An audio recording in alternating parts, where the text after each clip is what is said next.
일요일 MBC 뉴스데스크 광주 전남권 소식입니다. 꽁꽁 얼어붙어 있던 주택시장에 조금씩 온기가 돌고 있습니다. 정부의 규제 완화와 금리 상승세 둔화에 힘입어 광주 주택시장이 급격한 하강 국면에서 벗어난 것 아니냐는 기대가 나오고 있습니다. 조현성 기자입니다. 지난달 광주의 주택 매매시장 소비심리지수는 96.7을 기록했습니다. 전달보다 10포인트 가까이 올랐습니다. 작년 7월 이후 7개월 만에 100에 근접했습니다.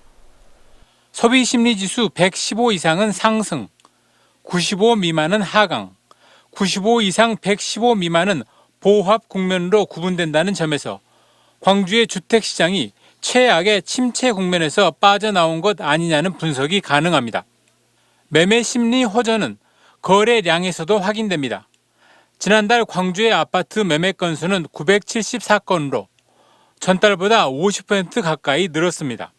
하락도 좀 늦게 나타났으니까 반등도 다른 지역에 비해서는 좀 빨리 나타났고, 그리고 지금 주간 아파트 변동률이 지금 계속 그 하락세가 둔화되고 있잖아요.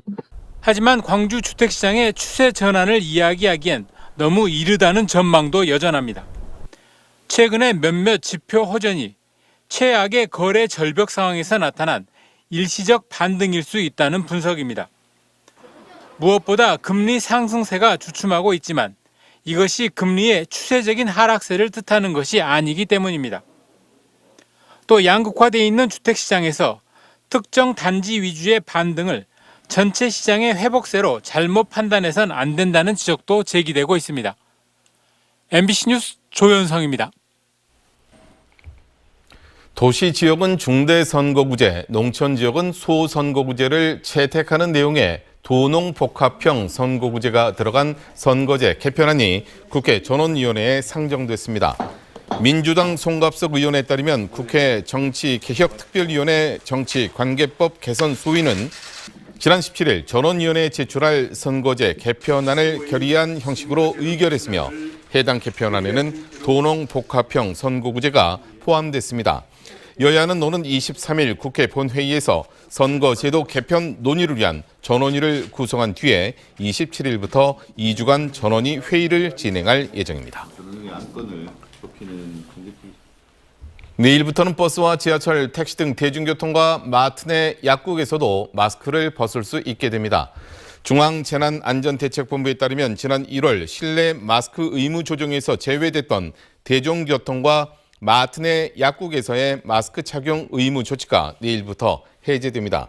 대중교통 마스크 착용 의무 해제는 중앙정부 차원의 마스크 착용 의무가 생긴 2020년 10월 이후 2년 5개월 만입니다. 다만 일반 약국이나 병원 등은 코로나19 확진자나 의심 증상자, 고위험군이 이용할 가능성이 크다는 점을 고려해 착용 의무를 유지하기로 했습니다. 순천과 보성에서 산불이 잇따랐습니다. 어젯밤 9시 반쯤 순천시 별량면의 한 야산에서 발생한 산불은 산림 15헥타르를 태우고 12시간여 만인 오늘 아침 모두 꺼졌습니다. 순천시 특별사법경찰은 67살 주민이 인근에서 낙엽을 태우다가 산불이 난 것으로 보고 산림보호법 위반 혐의로 입건해 조사하고 있습니다. 한편 오늘 오전 6시쯤 보성 회천면의 한 야산에서도 불이 나 임야 0.1헥타르를 태우고 5시간여 만에 꺼졌습니다. K리그 1부 리그에서 2승 2패를 달리고 있는 광주FC가 다음 달 1일 광주 축구 전용구장에서 수원FC와의 경기를 펼칩니다.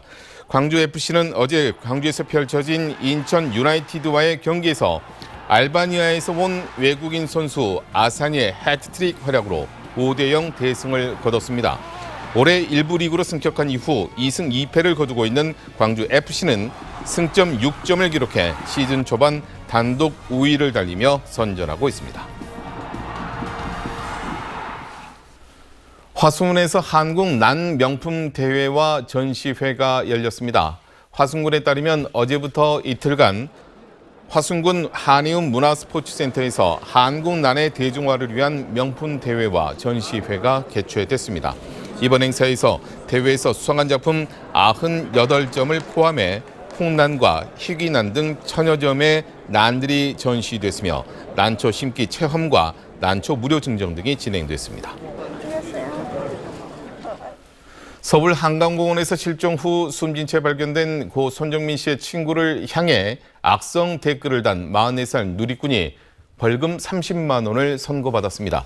이 누리꾼은 지난 2021년 5월 20일 한 인터넷 카페에 자기가 불러서 죽었는데 사과 한마디 없이 변호사 뒤에 숨어서 비겁하게 행동한다는 등 손 씨 친구의 명예를 훼손하는 비방 댓글을 올린 혐의로 재판에 넘겨졌습니다. 광주지법 전일호 부장판사는 비방글로 인해 피해자와 가족이 큰 정신적 고통을 겪었다고 밝혔습니다.